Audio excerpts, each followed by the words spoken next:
1 ദിനവൃത്താന്തം 23 അധ്യായം 1 മുതൽ 32 വരെയുള്ള തിരുവചനങ്ങൾ.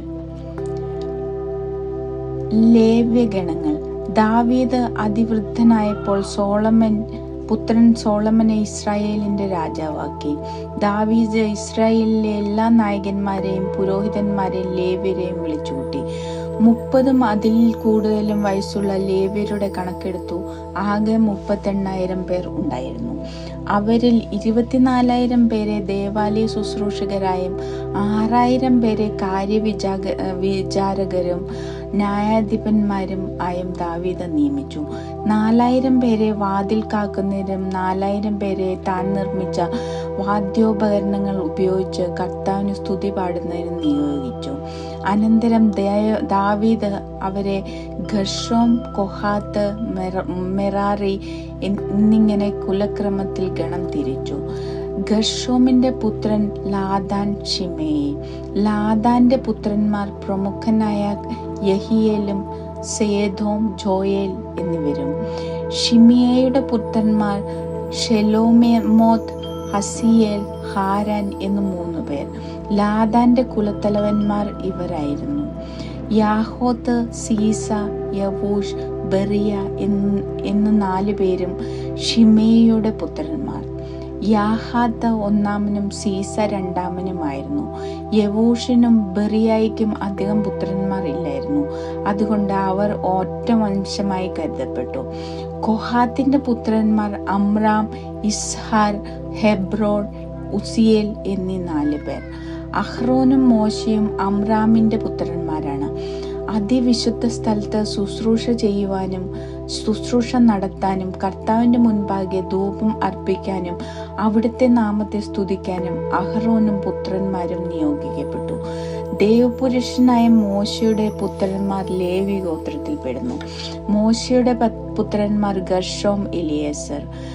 ഗർഷോമിന്റെ പുത്രന്മാരിൽ പ്രമുഖൻ ഷെമുവേൽ. എലിയേസറിന്റെ പുത്രൻ റഹാബിയ. എലിയേസറിന് വേറെ പുത്രന്മാർ ഇല്ലായിരുന്നു, എന്നാൽ റഹാബിയയ്ക്ക് ധാരാളം പുത്രന്മാർ ഉണ്ടായിരുന്നു. ഇസ്ഹാറിന്റെ പുത്രന്മാരിൽ 1-മൻ ഷെലോമേത്ത്. ഹെബ്രോണിന്റെ പുത്രന്മാർ പ്രായക്രമത്തിൽ ജെറിയ, അമരിയ, യഹസിയേൽ, യക്കാമെയാം. ഇസ്രായേലിന്റെ പുത്രന്മാർ 1-മൻ മിഖ, 2-മൻ ഉസിയ. മെറാറിയുടെ പുത്രന്മാർ മഹിലി, മൂഷി. മഹിലിയുടെ പുത്രന്മാർ എലിയാസർ, കിഷ്. എലിയാസറിന് പുത്രന്മാരില്ലായിരുന്നു, പുത്രിമാരെ ഉണ്ടായിരുന്നുള്ളൂ. കൃഷിന്റെ പുത്രന്മാരായ അവരുടെ ചാർച്ചക്കാർ അവരെ വിവാഹം ചെയ്തു. മൂഷിയുടെ പുത്രന്മാർ മഹിലി, ഏദർ, യെറെമോത്ത് എന്നു 3 പേർ. ഇവരാണ് കുലവും കുടുംബവും അനുസരിച്ച വംശാവലിയിൽ ചേർന്ന ലേവി സന്തതികൾ. 20 അതിനുമേലും വയസ്സുള്ള ഇവർ ദേവാലയ ശുശ്രൂഷയിൽ പങ്കെടുത്തു. ദാവീദ് പറഞ്ഞു: ഇസ്രായേലിന് ദൈവമായ കർത്താവ് തൻ്റെ ജനത്തിന് സമാധാനം നൽകി അവിടുന്ന് ജെറുസലേമിൽ നിത്യമായി വസിക്കുന്നു. ആകയാൽ ലേവ്യർക്ക് ഇനി പേടകവും അതിലെ ശുശ്രൂഷയ്ക്കുള്ള ഉപകരണങ്ങളും വഹിക്കേണ്ടതില്ല. ദാവീദിന്റെ അന്ത്യശാസനമനുസരിച്ച് ലേവി പുത്രന്മാരിൽ 20 അതിലുമേലും വയസ്സുള്ളവർ ദേവാലയ ശുശ്രൂഷയ്ക്ക് പേരെത്തിച്ചു. ഇവർ ദേവാലയ ശുശ്രൂഷയിൽ അങ്കണവും അറകളും സൂക്ഷിക്കുക, വിശുദ്ധ വസ്തുക്കൾ ശുദ്ധീകരിക്കുക, ദേവാലയത്തിലെ മറ്റു ശുശ്രൂഷകൾ ചെയ്യുക എന്നിവയിൽ അഹ്റോന്റെ പുത്രന്മാരെ സഹായിക്കേണ്ടതാണ്. തിരുസാന്നിധ്യ അപ്പം, ധാന്യബലിക്കുള്ള മാവ്, പുളിയില്ലാത്ത അപ്പം, കാഴ്ച അർപ്പിക്കാനുള്ള ചുട്ടെടുത്ത അപ്പം, എണ്ണ ചേർത്ത കാഴ്ച അർപ്പിക്കാനുള്ള ചുട്ടെടുത്ത അപ്പം, എണ്ണ ചേർത്ത കാഴ്ച വസ്തുക്കൾ എന്നിവയും അവയുടെ അളവുകളും ഇവരുടെ ചുമതലയിലായിരുന്നു. പ്രഭാതത്തിലും പ്രദോഷത്തിലും ലേവ്യർ കർത്താവിനെ പാടി സ്തുതിക്കണം.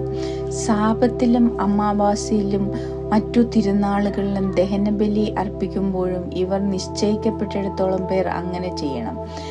സമാഗമ കൂടാരത്തിന്റെയും വിശുദ്ധ സ്ഥലത്തിന്റെയും ചുമതല വഹിക്കുകയും കർത്താവിന്റെ കൂടാരത്തിൽ ശുശ്രൂഷ ചെയ്യുന്ന തങ്ങളുടെ ചാർച്ചക്കാരായ അഹ്റോന്റെ പുത്രന്മാരെ സഹായിക്കുകയും ചെയ്യണം.